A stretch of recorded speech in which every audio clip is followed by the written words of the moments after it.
Yeah, let's talk about what's going on in Ukraine. So the United States doesn't seem to know exactly how this is going to end.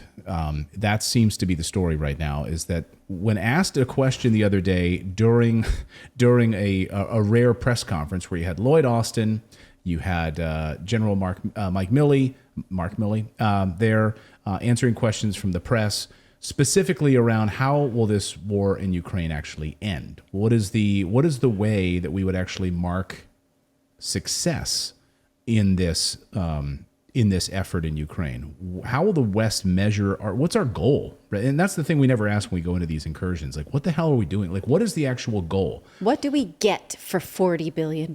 Yeah, and that's just a fraction of it, right? It's like when we asked the question of George W. Bush about the war on terror, like, when does it end? You know, It's like, well, when the evildoers are done doing evil. Yes. Like that, that's what, like, okay, so good. So we'll just continue to pump trillions of dollars. Like, that's how it ends, I guess. So let's listen to Mark Milley. Let's listen to Lloyd Austin and their conversation with a reporter asking, you know, like, what's the goal here? What's the end game? Hopefully this is a question both of you can answer. General Petraeus famously said of the Iraq War, "Tell me how this ends." So with the Ukraine war, how does this end? Is it pushing the Russians back to pre-invasion borders? Is it pushing the Russians completely out of Ukraine, as British Foreign Secretary Liz Truss has said? Or is it somewhere in the middle? Tom, our effort is to do everything that we can to strengthen Ukraine's hands on the battlefield and also at the negotiation table. And so we're going to stick with doing everything we can to make sure that they achieve their objectives. At the end of the day, you know, what this looks like, what end state looks like, will be defined by the Ukrainians and not by us.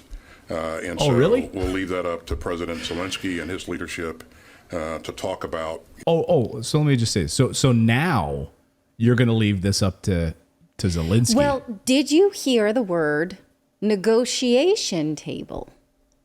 Right? Yeah. He said we are going to strengthen their hand when they get to the negotiation table. But that was not on the buffet of options earlier. It was just push back Russia, keep your land, right. Do not negotiate. So what is this now? Negotiations? This is not, I hadn't heard many rumblings of that. What do you think, Jackson? Is that something that we even thought the West was considering up until now? Well, up until now, all I've heard from people like Lloyd Austin is just the continued beating of the war drum, saying that we are aiming to weaken Russia. We want to send more and more howitzers over there, potentially even long-range missiles to take down Russia, so they can't do this anywhere else in Europe like what they've done in Ukraine. But we have started to see other countries say that they want to issue peace negotiations. Turkey is doing that right now. Italy just did that last week. They put a proposal forward. But as I'm sure you're probably not surprised, the peace proposal from Italy is just a regurgitation of what the State Department is asking. They say Russia needs to get out of Crimea and out of all of Ukraine, which is just completely delusional. Yeah, right. That just doesn't seem, and you can wish all you want. I also want a pony. But, I mean, that doesn't seem like... You're not getting a pony. We've talked about this. I do. I need a grazing animal to mow our lawn. But so he continued this. So I interrupted him. Because I just thought that was... He's going to leave this up to Zelensky, right? We're going to leave this up to Ukraine and how they... First of all, as a puppet regime, like, you're not leaving anything up to them. They're talking to them daily. So this is not, I mean, this is a load of garbage, right? So here's the rest of this. You know, how this transitions. Yeah, I would just echo exactly what we said. The end state's defined by the political leadership. And in this case, President Zelensky is going to define the end state inside the boundaries of Ukraine. For the broader globe, we want to continue to support Ukraine defending their country.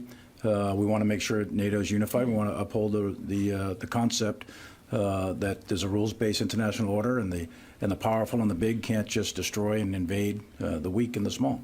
Okay, so really what they're saying now is that we're just going to leave it up to them. But we heard from President Biden before, which was, hey, we can't have this guy running. We can't have this guy running Russia. We've heard from Senator Lindsey Graham and others who want him removed from power. And so we actually got to hear from Vladimir Zelensky this weekend. Fareed Zakaria sat down with him at the World Economic Forum, or through Zoom or whatever the Zoom calls, whatever. Zelensky was wearing the same shirt, but they had the same discussion about how this ends. And here's what Zelensky had to say through a female translator. Listen. Ukraine as well.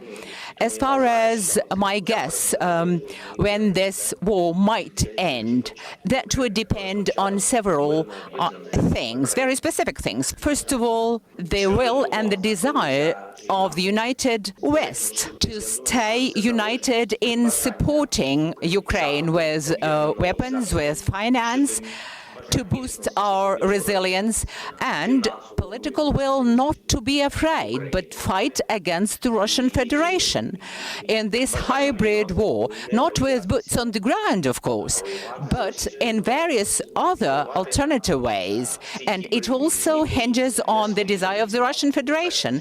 This war will be over sooner or later. I'm sure there would be some sort of a peaceful process, some sort of talks, and we would be discussing the issues of who Ukraine is going to negotiate with what president of the Russian Federation that we are going to negotiate with. I hope that would be a different president in the Russian Federation. Thank you. Oh, so a different president. So Jackson getting rid of Vladimir Putin, like that, right? It's regime change. It's getting rid of Putin. Yes, the man with a 91% approval rating in his own country right now. Again, just so delusional. And I think that Zelensky needs to be very, worried about his own grip on power rather than whether or not Putin's going to be leading Russia. With the breakdown of troops in the Donbass right now, I wouldn't be surprised if there's top brass within the Ukrainian military that aren't eyeing a potential coup in Ukraine to try and bring things under control, because they don't want their troops to be sent into an endless war that is not going to go their way. Talk about that a little bit more, because I talked to an intelligence source today who echoed those sentiments that might even be a few weeks that there might actually be a coup, because there was already huge dissent in the Donbass in eastern Ukraine among troops versus Zelensky to begin with. Before the intrusion, right? So we should point this out, that this is not doing politics, right? Because the Ukrainian army was already very, it suffered low morale due to low amount of resources, low pay, low volunteer rates. And so they had already been recruiting outside of the military into these more extremist groups. And so obviously that's going to lower morale even more if you're not one of those groups.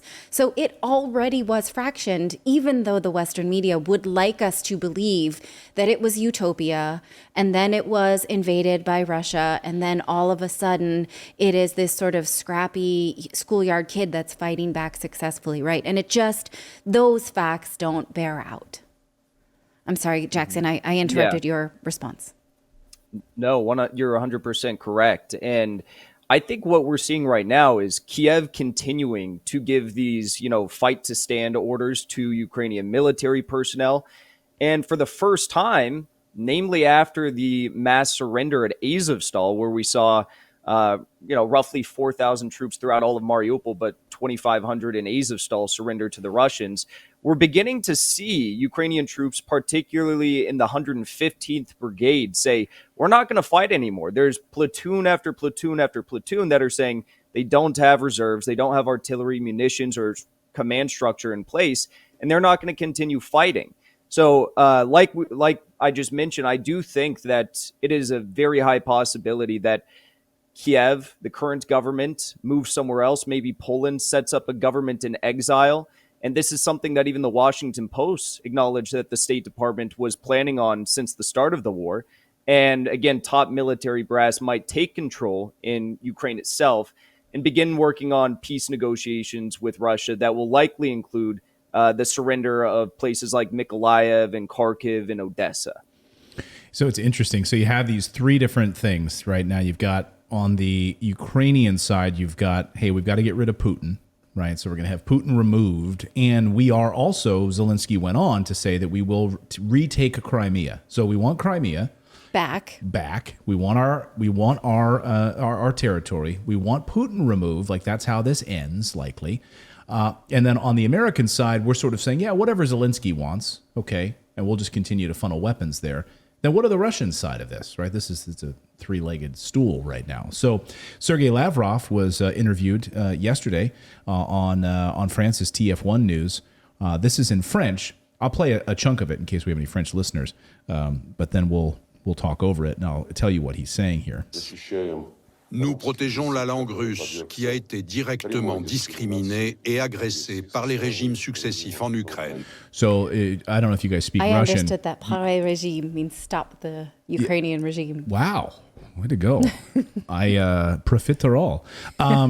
So then you have Sergei Lavrov saying, look, what we're standing for, what we will have is the eastern part of Ukraine. The Donbass will be fully under our control. Like, that's in his words, that's how it ends, is that we will have this in full control. And there's no negotiating that for the Russians. So then we're at this stalemate right now, Jackson. Because right? the United States cannot have it both ways. And I was interested in the phrase he said, we're going to strengthen their hand, as if they would come to the negotiation table with nothing right now. Not very many people left to support their regime. And we're talking about Ukrainian side, right? Right. They don't have powerful weapons. We sent them crappy stuff, right? They don't have an economy to speak of anymore right now. They cannot trade outside of their borders. They have stopped that. So what do we do to strengthen their hand? Guns. Money. Yeah, sending them heavy weapons, right, Jackson? I mean, we're going to send them now heavy weapons because we also just inked a new deal just yesterday, I think. Saw a report about new Stinger missiles. So the same Stingers that we've been using for 40 years against the Soviets, we're sending a new batch of these old. Everything old is new again. Like, we're sending so how does this end for them? They're saying, hey, the Donbass is going to be ours. We are going to control this. They're already issuing passports, right? The Russians are saying, if you want a passport if you want to, you're absolutely available. We're going to fast track that. They're already setting up infrastructure. They've been pulling in all sorts of heavy trucks to start to rebuild Mariupol. They're starting to putting cell phone towers, Russian cell phone towers in place. I'm like, they're not fooling around. I can't imagine the Russians are too worried about any of the potential arms that might be flowing into Ukraine. I mean, the U.S. today, I think the Biden administration has said that they're not planning on sending long-range missiles, but they have now gotten Harpoon missiles to Ukraine. But at the end of the day, as with all the missiles that have been sent into Ukraine, like you mentioned, they're very old. Now they're sending in artillery and munitions that the Ukrainians aren't even trained on how to use. So they're having to send in British SAS soldiers into Kiev to train Ukrainians. It's a whole mess.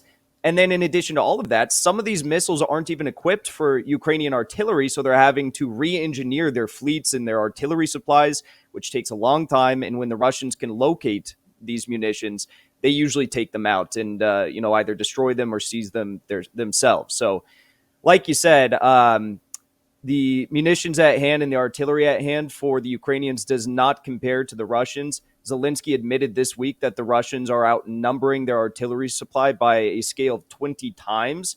I wouldn't be surprised if it's more than that. And the Russians have acknowledged full and well that the current operation is nowhere near the level of a full-scale war invasion. Again, they're just treating this like a special military operation, which is much different than a full, mobilization of all their forces. Yeah. Yeah, and maybe this is the issue of translation, because when the woman translated Zelensky's sentence as, my guess is, and I was like, didn't you watch Game of Thrones? Like, at least they had the little pieces out on a table where you're like, isn't there any military strategy going on, or is it all guessing? Yeah. Right? I don't really like the word guess when it comes to military strategy. My guess, well, I guess when you have an acting background, maybe that's where that comes from. I don't know. I'm curious, Jackson, when you report these types of things, because this is something I'm obviously sensitive about, is that I just want to understand what's really going on. That doesn't make me a Putin apologist. That doesn't make me a traitor. But I do think that the West wants us to think that, Russia is a jalopy and that we are right in supporting Ukraine and that there is no other way to look at this, right? Yes. I mean, just to jump in here on that jalopy piece, like that we've been lied to in the West. I don't even know what a jalopy is. A jalopy is like a broken down car, isn't it? Like it's like something. I that just know it as an expression. It's like something that Beverly Hillbillies would. It's like a lemon. It's like a lemon, right? A jalopy is like an old rundown thing, and we've been lied to about the Russian army. We've been lied to, and we've literally seen them dismantle the Ukrainian army like piece by strategic piece, and even CNN had a report from a special CNN from I think it was a British Special Forces or an American Special Forces individual who literally was basically crying. I was there for 4 days and I was being shelled nonstop, and I couldn't believe it. It was like going up against an actual army, because we're so used to going up against Afghanistan and people with no air support. So we've been lied to about how jalopy-ish the Russian right, but that government. does not mean that we like war or we like invasion or any of it, right? And so wanting to understand a different side other than the West gets you called all sorts of names. Does that happen to you, Jackson? I'm curious on your take on that. Of course. But I think that there are more and more people in the West who are maybe not Western Europe, but definitely in the United States, at least where I live, more and more people waking up to this. I mean, there was a recent poll, like I think 2 weeks ago, 53% of Americans say that they don't care if Ukraine loses this war to Russia. And like you also said, Russia's military strength and superiority was severely underestimated by a lot of people in the media. I think a lot of people in the media still believe that Russia is somehow weak, despite what's going on, though there are some voices that are admitting the truth and reporting truthfully on what's happening, like the Wall Street Journal just did a piece. The Washington Post, New York Times even has been admitting some of this stuff. Right. But I think since the start, the Pentagon has been very well aware of the nature of the Russian military and that they were going to be very, very strong. Thank you so much for subscribing to our channel. You know, we've been banned, we've been blocked, we've been censored. That's why we started our own website, to stay connected with you for free. That's right. So head on over to redacted.inc and make sure you're connected with us. You can sign up again at redacted.inc, not .com.